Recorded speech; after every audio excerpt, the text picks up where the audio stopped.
कथा श्री रामायण के अभियांत्रिकी ज्ञान की। सुनो कथा श्री रामायण के अभियांत्रिकी ज्ञान की।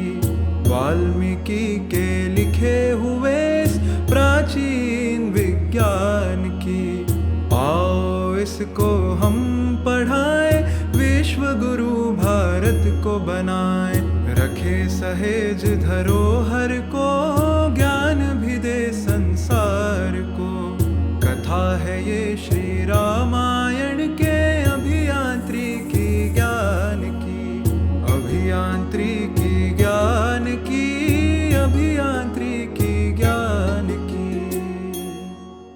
नमस्कार, जय गणेश, जय श्री राम। अब हम बात करेंगे रामायण में कंस्ट्रक्शन मैनेजमेंट, प्रीफैब निर्माण, इवेंट मैनेजमेंट और मनोरंजन जैसे विधाओं का भी उल्लेख है। आपको भी आश्चर्य लगा होगा ये सुन के, पर अब हम जब वर्णन देखेंगे तो आप में ध्यान में आएगा कि यह सब बातें वाल्मीकि रामायण में लिखी हुई है।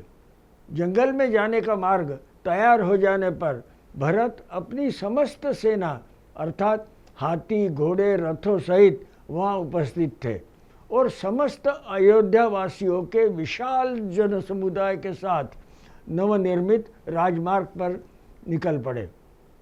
रास्ते में बने पुल, रास्ते में उन्हें भारद्वाज मुनि का आश्रम दिखाई दिया।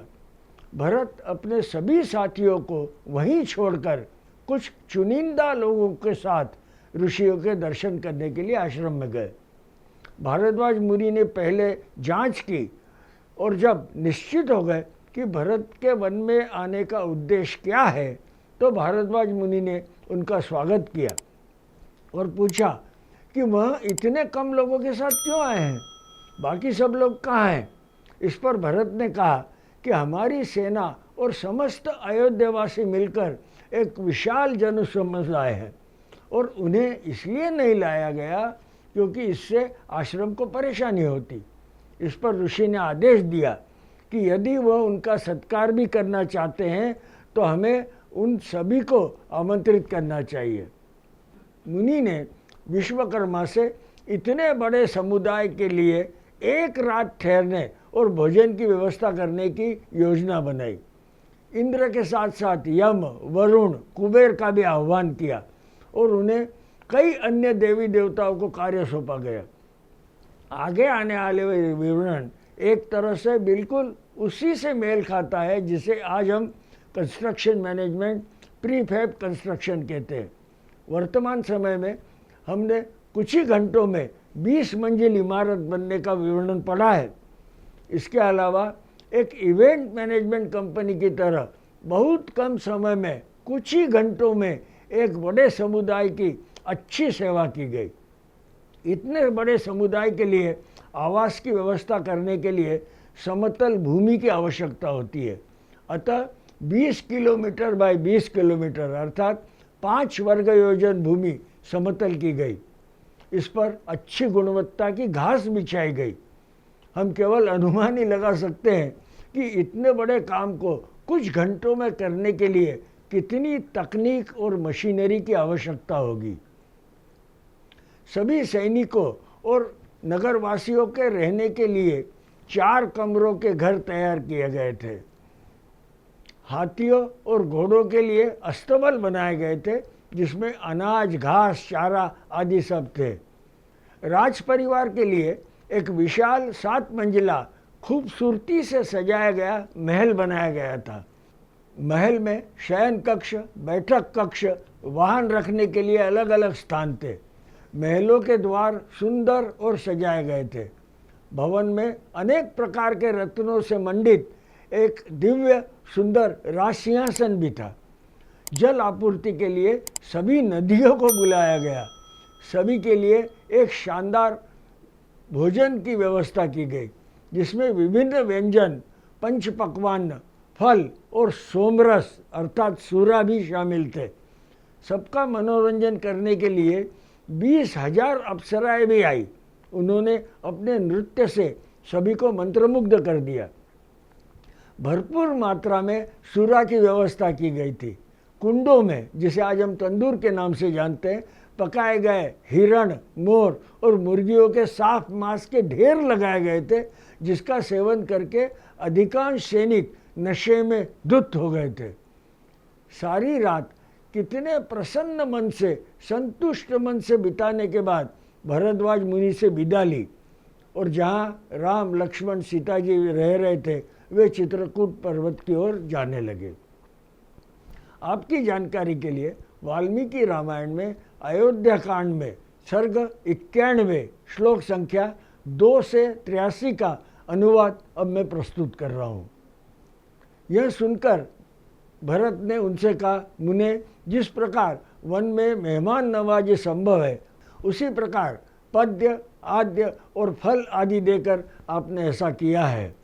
इससे ऐसा कहने पर भारद्वाज मुनि ने मुस्कुराते हुए भरत से कहा, भरत, मुझे पता है कि आप मुझसे प्यार करते हैं, अतः मैं तुम्हें जो कुछ भी दूँ उससे तुम संतुष्ट रहोगे, किंतु इस बार मैं आपकी सेना को भोजन कराना चाहता हूँ। हे नरश्रेष्ठ, इससे मुझे खुशी होगी और तुम्हें वह काम करना होगा जिससे मुझे खुशी मिलेगी। पुरुष प्रवर, तुम अब तक अपनी सेना को छोड़कर यहाँ क्यों आए हो? सेना लेकर यहाँ क्यों नहीं आए? तब भरत ने हाथ जोड़कर तपोधन मुनि को उत्तर दिया, प्रभु, मैं अपने भय के कारण अपनी सेना को लेकर यहाँ नहीं आया। भगवान सभी देशों के राजाओं और राजकुमारों को तपस्वियों से दूर रखने का प्रयास करना चाहिए, क्योंकि उससे तपस्वियों को कष्ट होने की संभावना रहती है। ईश्वर मेरे साथ बहुत से उत्तम घोड़े, मनुष्य, मत्त गजराज है। वे सभी एक बहुत बड़े क्षेत्र को ढककर चलते हैं, मेरे पीछे पीछे चलते हैं। मैं यहाँ अकेला आया हूँ ताकि वे आश्रम के पेड़ों, पानी, मिट्टी और हरियाली को नुकसान न पहुँचाए। तब महर्षि ने आज्ञा दी, सेना यहाँ लाओ, और भरत ने सेना वहाँ बुला ली। इसके बाद मुनिवर भरद्वाज ने अग्निशाला में प्रवेश कर जल का आचमन किया और अपने होठ पोंछे तथा भरत के आतिथ्य के लिए विश्वकर्मा आदि का आह्वान किया। उन्होंने कहा, विश्वकर्मा त्वष्टा देवता का आह्वान कर रहा हूँ, मेरे मन में सेना सहित भरत का आतिथ्य करने की इच्छा हुई है। इसमें मेरे लिए वे आवश्यक प्रबंधन करें। मैं इंद्र सहित तीनों लोकपालों अर्थात इंद्र सहित यम, वरुण और कुबेर का आह्वान कर रहा हूँ। इस समय मैं भरत का सत्कार करना चाहता हूँ और आप लोग मेरे लिए आवश्यक प्रबंधन करें। मैं धरती और आकाश में पूर्व और पश्चिम की ओर बहने वाली सभी नदियों को यहाँ आने का आह्वान करता हूँ। कुछ नदियों को मेरैया प्रस्तुत करना चाहिए, कुछ को अच्छी तरह से तैयार सूरा लाना चाहिए और अन्य नदियों को गन्ने के रस की तरह मीठा और शीतल जल लेकर आना चाहिए। मैं विश्ववसु, हाहा और हुहु आदि गंधर्वों को उनके साथ सभी अप्सराओं का आह्वान करता हूँ। घृताची, विश्वाची, मिश्रकेशी, अलम्बुश, नागदत्त, हेमा, सोम के साथ साथ अदृश्यतली या पर्वत पर निवास करने वाले सोम के लिए मेरा आह्वान है। मैं उन सभी अप्सराओं को आह्वान करता हूँ जो इंद्र की सभा में भाग लेती हैं, साथ ही उन देवांगों से जो तुम्बरु के साथ साथ ब्रह्मा जी की सेवा में जाते हैं। उन्हें सजावट के साथ नृत्य के लिए आवश्यक अन्य उपकरणों के साथ यहाँ आना चाहिए। उत्तरी कुरुवर्ष में जो दिव्य चैत्ररथ नामक वन है, जिसमें दिव्य वस्त्र और आभूषण वृक्षों के पत्ते हैं और दिव्य स्त्रियों के फल है, वह कुबेर का शाश्वत दिव्य वन यहाँ आए। यहाँ भगवान सोम मेरे अतिथियों के लिए उत्तम भोजन, विभिन्न प्रकार के भक्ष्य, भोज्य, लेहा और चौष्य भोजन की प्रचुर मात्रा में व्यवस्था करेंगे। विभिन्न प्रकार के फूल, शहद आदि पेय पदार्थ तथा विभिन्न प्रकार के फलों को तुरंत वृक्षों से तोड़कर भगवान सोम को अर्पित करना चाहिए। इस प्रकार उत्तम व्रत का पालन करते हुए एकाग्रता और अद्वितीय प्रतिभा से संपन्न भारद्वाज मुनि ने उन सभी का आह्वान किया। यह आह्वान करने के बाद ऋषि पूर्व दिशा की ओर मुड़ गए और हाथ जोड़कर ध्यान करने लगे। उनके स्मरण करते ही सभी देवता एक एक करके वहाँ आ पहुँचे। उसके बाद बादल दिव्य पुष्पों की वर्षा करने लगे। सभी दिशाओं में देवताओं का मधुर जयघोष सुनाई देने लगा। अच्छी हवा चलने लगी, अप्सराओं के समुदाय नाचने लगे, देवता गंधर्व गायन करने लगे और वीणाओं की ध्वनि सर्वत्र फैलने लगी। संगीत का वह शब्द धरती, आकाश और जीव जंतुओं के कानों में गूंज उठा। यह आरोह अवरोह के साथ सौम्य और मधुर संतुलन में विशिष्ट और लय के साथ भरपूर था। इस प्रकार मनुष्य के कानों को प्रसन्न करने वाला वह दिव्य वचन तब घटित हो रहा था जब भरत की सेना ने विश्वकर्मा की सृजन कुशलता देखी। चारों ओर 5 वर्ग योजन तक भूमि समतल हो गई। उस पर नीलमणि और पन्ना मोती जैसी सभी प्रकार की घनी घासें फैली हुई थी। हर जगह बैल, कैट, सौंफ, आंवला, नींबू और आम के पेड़ थे जो फलों से सजे हुए थे। दिव्य आनंद से संपन्न चैत्र रथ नामक वन उत्तरी कुरुवर्ष में आया था। इसी समय अनेक तटवर्ती वृक्षों से घिरी सुंदर नदियां भी वहां पहुंची। चमकीले 4 कमरों वाले गृह अर्थात गृहयुक्त चबूतरे तैयार किए थे। हाथियों और घोड़ों को समायोजित करने के लिए शालाएं अर्थात पागाएं बनाई गई थी। अट्टालिकाएं के साथ साथ 7 मंजिला महलों वाला एक सुंदर नगर द्वार भी बनाया गया था। राज परिवार के लिए बनाई गई यह इमारत अपने खूबसूरत दरवाजों के साथ साथ सफ़ेद बादल की तरह सुशोभित थी। इसे सफ़ेद फूलों की मालाओं से सजाया गया था और दिव्य सुगंधित जल से सींचा गया था। महल चौकर और बहुत बड़ा था। इसमें कहीं भी संकीर्णता का अनुभव नहीं हो रहा था। इसमें सोने, बैठने और वाहनों के लिए अलग अलग स्थान थे। वहाँ सभी प्रकार के दिव्य रस और दिव्य भोजन और दिव्य वस्त्र प्रस्तुत किए गए थे। सब प्रकार का भोजन और धुले हुए साफ बर्तन रखे हुए थे। उस सुंदर भवन में कहीं बैठने के लिए सभी प्रकार के आसन मौजूद थे, कहीं सोने के लिए सुंदर बिस्तर बिछाए हुए थे। महर्षि भारद्वाज की आज्ञा से कैकेयी पुत्र महाबाहु भरत नाना प्रकार के रत्नों से भरे हुए उस महल में प्रवेश कर गए। उनके साथ पुजारी और मंत्री भी गए। वे सभी लोग उस भवन के निर्माण कौशल को देखकर बहुत प्रसन्न हुए। उस भवन में भरत को दिव्य सिंहासन, चवरी तथा छत्र दिखाई दिया। साथ ही वहाँ राजा श्री राम की उपस्थिति का एहसास कर उन्होंने मंत्रियों सहित सभी राजसी वस्तुओं की परिक्रमा की। यह आभास करते हुए कि श्री रामचंद्र महाराज सिंहासन पर बैठे हैं, उन्होंने श्री राम को प्रणाम किया और सिंहासन की पूजा भी की। फिर वह चावड़ी हाथ में लेकर मंत्र के आसन पर बैठ गए। फिर पुजारी और मंत्री भी अपने अपने स्थान पर बैठ गए। उसके बाद सेनापति और प्रशासता शिविर के संरक्षक बैठ गए। इसके तुरंत बाद भारद्वाज मुनि के आदेश पर नदियाँ भरत की सेवा में प्रकट हुई, जो खीर से भरी हुई थी। उन नदियों के दोनों तटों पर महर्षि भारद्वाज की कृपा से दिव्य एवं रमणीय भवन प्रकट हुए, जो चूने से पुते हुए थे। उसी समय ब्रह्मा के भेजे गए दिव्य आभूषणों से सुसज्जित 20,000 दिव्यांगनाएं वहाँ पहुँची। उसी प्रकार कुबेर द्वारा भेजी गई 20,000 दिव्य स्त्रियाँ सोने, मणि और मुक्ता और पोवला के आभूषणों से सुसज्जित थी, जिसके स्पर्श से मनुष्य मोहित हो जाता था। इसके अलावा नंदन वन से 20,000 अप्सराएं भी आई।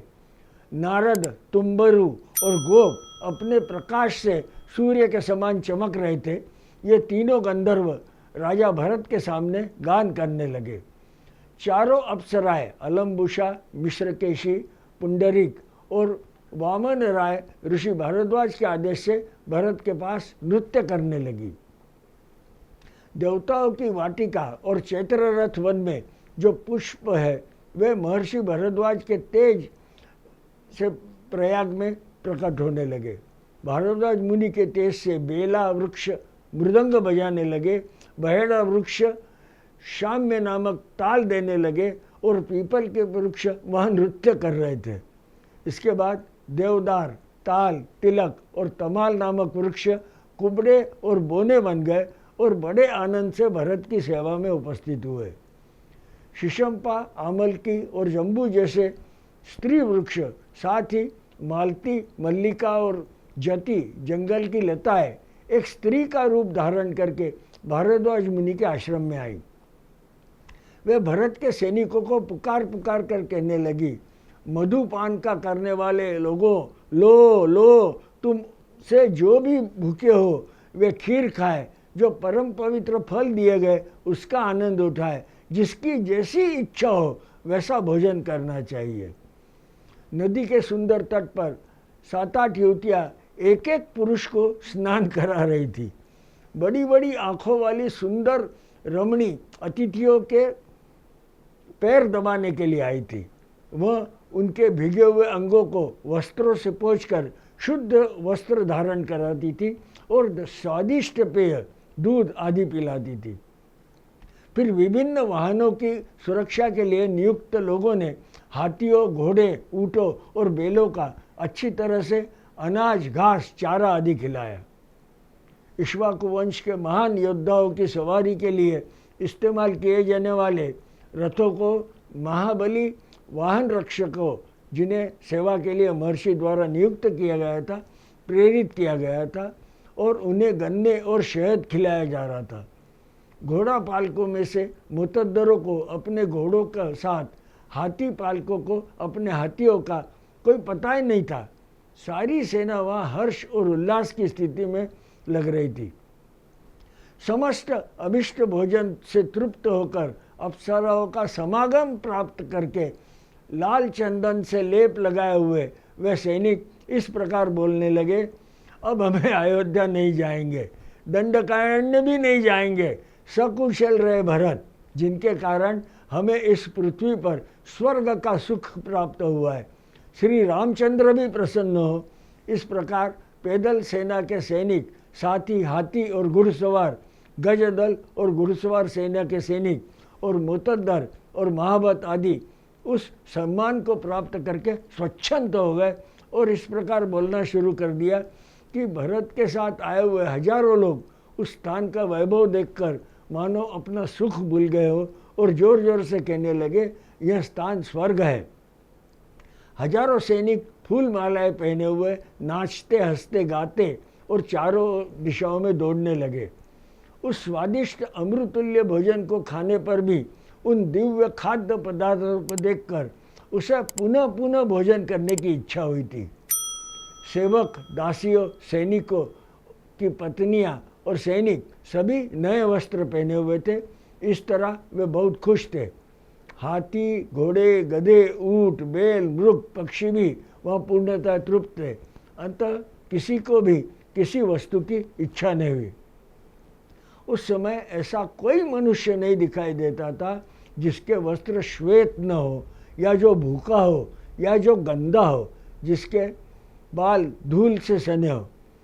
अजवाइन से तैयार किए गए, वाराही और कंदों से तैयार किए गए आम आदि के गर्म रस में पकाए गए सुगंधित रसदार दालों का संग्रह, सफ़ेद रंग के चावल से भरे हजारों सुनहरे बर्तन, फूलों की पताकाओं से सजाए गए वहाँ चारों ओर रखे गए थे। भरत के साथ आए सभी लोग आश्चर्य से उन पात्रों को देखने लगे। वन के चारों ओर सभी कुएं उत्तम स्वादिष्ट खीर से भरे हुए थे। वहाँ की गाय कामधेनु थी और उस दिव्य वन के वृक्ष मधु की वर्षा कर रहे थे। भरत की सेना में आने वाले निषादों और निचली जातियों की संतुष्टि के लिए शहद से भरे हुए कुएं वहाँ दिखाई दिए। उनके किनारों पर गर्म पीठों कुंडों में पकाए गए हिरण, मोर और मुर्गियों के साफ मांस के ढेर लगाए हुए थे।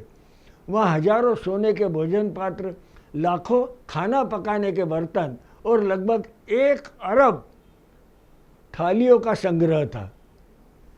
दही को स्वादिष्ट बनाने के लिए उसमें मसाला मिलाया जाता था तथा पिठार जैसे छोटे छोटे बर्तनों में दही भर दिया जाता था और कुछ ताज़ा तालाब केसर मिश्रित पीले रंग की सुगंधित छाछ से भरे हुए थे, जो एक घड़ी पहले ही तैयार किया गया था। जीरा मिश्रित रसदार तक्र, सफ़ेद दही और दूध के कुछ बर्तन भी अलग से भरे हुए थे। वहाँ शक्कर के कई ढेर लगे हुए थे। स्नान करने के वाले लोग अलग अलग डिब्बों में आंवला, सुगंधित चूर्ण और अन्य प्रकार की स्नान सामग्री जैसे उपटन बांटे हुए नदी के तट पर देखे गए। इसके साथ ही वहाँ दातून के ढेर रखे हुए थे, जो सफ़ेद रंग के थे। संपुटों में घिसे हुए सफ़ेद चंदन मौजूद थे। इन सभी वस्तुओं को लोगों ने देखा। इतना ही नहीं, वह बहुत सारे दर्पण, कपड़ों के ढेर और हजारों जोड़ी खड़ाऊ भी वहाँ रखे हुए थे। काजल से भरे डिब्बे, कंघे, ब्रश, छाते, धनुष, मर्मस्थानों की रक्षा करने वाले कवच तथा विचित्र शैया और आसन भी वहाँ दृष्टिगोचर हो रहे थे। कुछ जलाशय गधों, ऊँटों, हाथी और घोड़ा के लिए पानी से भरे हुए थे, जिनके घाट बहुत सुंदर थे और आरामदायक उतरने के लिए उपयुक्त थे। उस जलाशय के में कमल और उत्पल शोभा पा रहे थे। इसका पानी आसमान की तरह साफ था और उसमें कोई भी आराम से तैर सकता था। चारों ओर पशुओं के खाने के लिए वैदुर्य मोतियों के रंग की हरी और कोमल घास के ढेर लगे हुए थे। उन सभी लोगों ने वो सारी चीज़ें देखी। महर्षि भारद्वाज ने अपनी सेना सहित भरत का जो अवर्णनीय आतिथ्य सत्कार किया, अद्भुत और स्वप्न तुल्य था। उसे देखकर सभी लोग आश्चर्यचकित रह गए थे।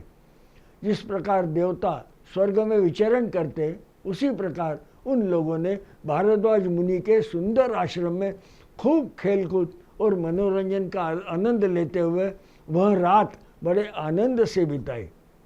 उसके बाद नदियाँ, गंधर्व और सभी सुंदर अप्सराएं उसी प्रकार वापस चले गए जैसे वह भारद्वाज की आज्ञा से आए थे। सुबह भी लोग नशे में धुत और उन्मादी दिख रहे थे।